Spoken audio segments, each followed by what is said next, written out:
పూరి జగన్నాథ స్వామి స్నానోత్సవం గురించి తెలుసా? పూరి జగన్నాథునికి రథయాత్ర జరిగే ముందు అంటే ఈ నెల 11వ తేదీన జ్యేష్ఠ పౌర్ణమి నాడు స్నానోత్సవం నిర్వహించడం ఆనవాయితీ. జగన్నాథ స్నానోత్సవం గురించి తెలుసుకుందాం. శ్రీమందిరం రత్నవేదిక నుంచి సుదర్శన, బలభద్ర, సుభద్ర, శ్రీ జగన్నాథ మూర్తులను స్నాన మండపానికి తరలిస్తారు. ఈ కార్యక్రమంలో మూల విరాట్టులకు 108 కలశాలతో సుగంధ జలాభిషేకం చేసి గజానన అలంకారంతో ముస్తాబు చేస్తారు. స్వామివారు బహిరంగ వేదికపై భక్తులకు దర్శనమివ్వడం స్నానోత్సవం యొక్క విశిష్టత. 15వ శతాబ్దంలో మహారాష్ట్ర నుంచి వచ్చిన ఒక గణపతి భక్తుని అభీష్టం మేరకు జగన్నాథ స్వామి గజానన అలంకారంలో దర్శనమిస్తున్నట్లు చెబుతారు.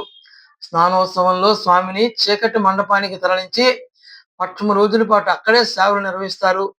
మూలిక ఔషధాలు, తైలమర్దన, పచ్చపు నైవేద్యాలు, కషాయ సేవనం వంటి ఉపచారాలతో పళ్ళు, తేలికపాటి పొడి పదార్థాలను నైవేద్యంగా పెడతారు. ఆ 15 రోజులు జగన్నాథుని మూల విరాట్ రూపం కనుమరుగై ప్రతినిధి దేవుళ్ళు చిత్రపటాలు దర్శనమిస్తాయి. అనంతరం స్నాన మండపం నుంచి శ్రీమందిరంలోకి మూల విరాట్ను తరలిస్తారు. పక్షం రోజుల తర్వాత కలిగే స్వామి దర్శనాన్ని నవ యవ్వన ఉత్సవం పేరుతో వేడుకగా నిర్వహిస్తారు.